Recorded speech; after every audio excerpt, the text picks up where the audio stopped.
বিসমিল্লাহির রহমানির রহিম। আল্লাহর কাছে লাখ লাখ শুকর, আলহামদুলিল্লাহ। আজকে কিছু কথা বলবো। আমাদের যারা শহীদ হয়েছেন, আমাদের ভাই ভাতিজা ছাত্রদের যারা শহীদ হয়েছেন তাদেরকে যেন আল্লাহ শহীদী মৃত্যুবরণ করেন, আর আল্লাহ যেন তাদের গুনাহ খাতা মাফ করে দেন, সেই দোয়াই করি। তবে আমার ভিডিওটা কতটুকু পর্যন্ত যাবে জানি না। যদি আপনাদের কাছে একটি অনুরোধ, যদি আমার ভিডিওটা পরে আপনাদের সামনে আপনারা ভিডিওটা একটু দেখবেন কামার আজকে আমাদের প্রতি, কারণ সাধারণ মানুষের কথা কেউ শুনতে চায় না। আর একটা বিপদে পড়লে আমাদের বাংলাদেশে এই অবস্থা হয়েছে, সে কারণ ওই সার মানুষ যাও যাও যাও, কারণ ওরে ভয় পাইতেছে, কেউ প্রতিবাদ করে না। তবে একটা জিনিস সব সময় চেষ্টা করবেন যে জেনুইন অপরাধ করলে অপরাধের শাস্তি দিবেন। আমি যদি অপরাধ করি আমাকে বলবেন, ভাই তোমার এই কথাটা বলা হয় নাই। যে যাত্রী যদি, ভাই আপনারা গাড়িতে চড়েন, একটা জিনিস চিন্তা করবেন, দেন যেখানে পার্কিং করা যায় না ওখানে পার্কিং করা যাবে না। আজকে ছাত্ররা যেই গ্যাঞ্জামের পরে দেয়া ছাত্রদের অনেক রক্তের বিনিময়ে বাংলাদেশের সকল ধর্ম শেষে হিন্দু বৌদ্ধ খ্রিস্টান সবাই নামছে এই ছাত্রদের উছিলায় আজকে আমরা বাংলাদেশ আরেকবার স্বাধীন পেয়েছি। এরকম একটা ফেসিবাদী সরকার আমাদের বাংলাদেশ থেকে চলে গেছে, যাক আল্লাহ তার হেদায়েত দান করুক, তার ভিতরে রহমত আসুক। সে কীভাবে মানুষগুলা খুন করলো, আমরা একটা সাধারণ পাবলিক, তা আমাদের কথা তো আর উপরে যাবে না। আমরা এই জন্যে আসলাম। দেন অনেক সময় অনেক কিছু মনে থাকে না, খেয়াল থাকে না, কারণ আমরা মনের থেকে যা আসে তাই বলি। কথাটা হলো, যারা হাসপাতাল করেন,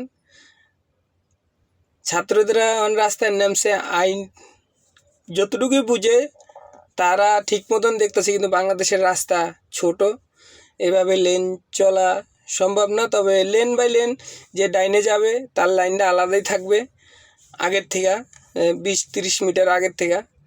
যে বামে যাবে তার লেন আলাদা থাকবে, যে সোজা যাবে তার মাঝখানের লেনটা থাকবে।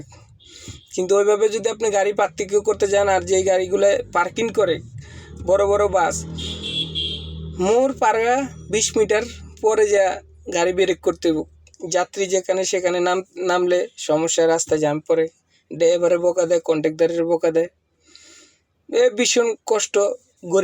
গরিবের কষ্ট থাকেই, কারণ বড় লোক মানুষ, আমি যদি বাস চালাই আর আমি যদি যাত্রী, তখন আমার তো যাও না কে, কারণ ওর দিকে তাকায় না, তখন না আমার দরকার।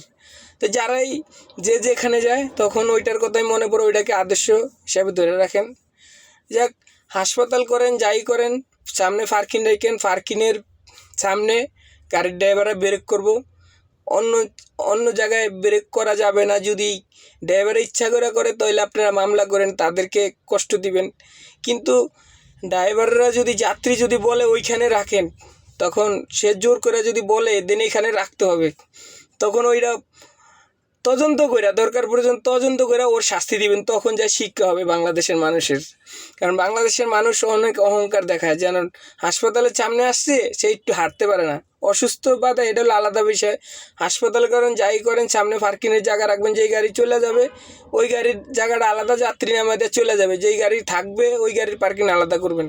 কারণ মার্কেট করেন যাই করেন, আগে গাড়ির স্টপেজটা ঠিক করবেন, যেন কোন জায়গায় গাড়িটা রাখবো, পিছনে জ্যাম পড়বো না। আপনার হাসপাতালে ব্রেক করার জন্য পিছনে গাড়ি অনেক জ্যাম পড়ে, সব জায়গায় কোনো জায়গায় পার্কিং নেই, তাই এই জন্যে বললাম।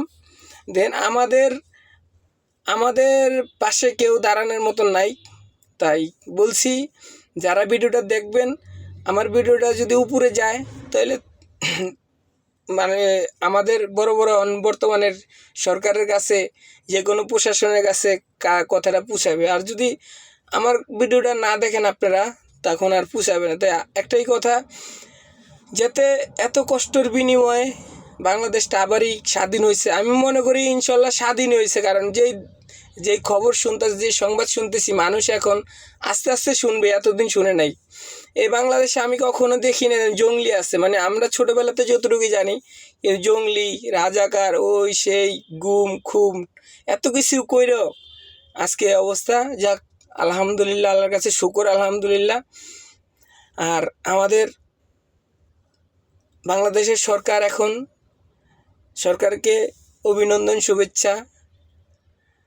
আমাদেরকে একটু খেয়াল রাখবেন, আমাদের উপরে খেয়াল রাখবেন। সবাই ভালো থাকবেন। আসসালামু আলাইকুম ওয়া রাহমাতুল্লাহি ওয়া বারাকাতুহু।